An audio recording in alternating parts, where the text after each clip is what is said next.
Amigos, it's an exciting day in your Spanish career as you officially learn how to use a verb in the present tense, el presente del indicativo. We'll build on some things we already know. Hay tres tipos de infinitivos en español. They either end in AR, ER, or IR. Los infinitivos en inglés, here are some examples.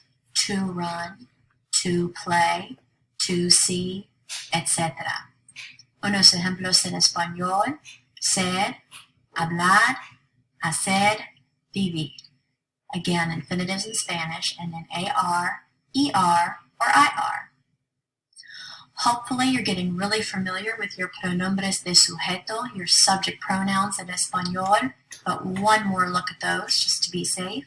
Yo, tú, él, ella, usted, nosotros, nosotras, vosotros y vosotras, which are optional forms for us, and ellos, ellas, ustedes. It's worth it to write those out one more time, really focusing on spelling, accent marks, and meaning. You cannot run from the pronombres de sujeto. Son muy importantes. So to start conjugating in the presente del indicativo, let's start with an example verb. Bailar, to dance. You'll first drop the AR to get B-A-I-L, bail, and then you'll add the appropriate ending. What are the appropriate endings? Ta-da! In the yo form, the ending is O, so you have yo bailo. In the tu form, the ending is as, so that makes tu bailas. And on we go. Él, ella, usted baila. Nosotros, nosotras bailamos. Vosotros, vosotras bailáis, if you're interested. And finally, ellos, ellas, ustedes bailan. Bailo, bailas, baila, bailamos, bailáis, baila. So the AR endings are O, as, a, amos, ais, am. You can stick those endings on any AR verb and express a variety of ideas in Espanol. We'll get to more infinitives later.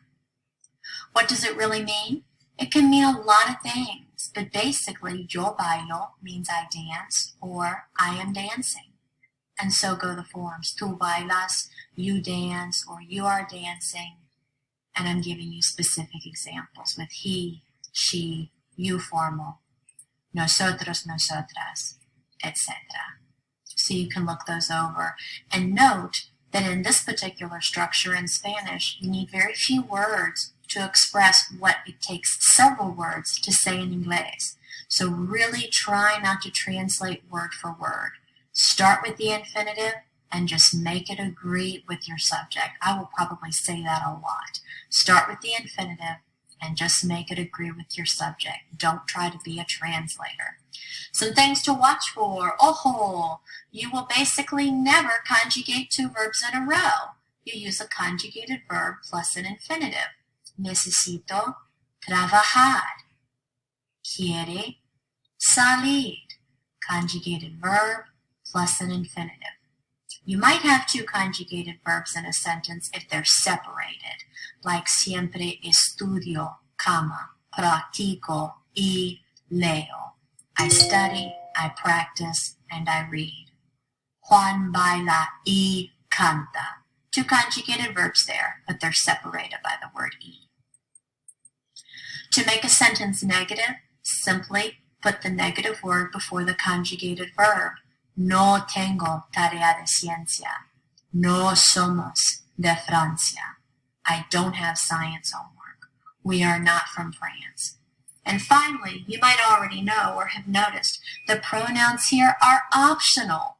You can say yo escucho or simply escucho. You can say nosotros regresamos or just regresamos. Do whatever you like. Both are correct. How great is that? And finally, what are some more infinitivos en español that end in AR? Here you go. Here's the list, clase. I know, there are a few, but you'll notice that some are very similar to English. These are the same ones that are listed in your book en la página 38. Buena suerte. Muchas gracias.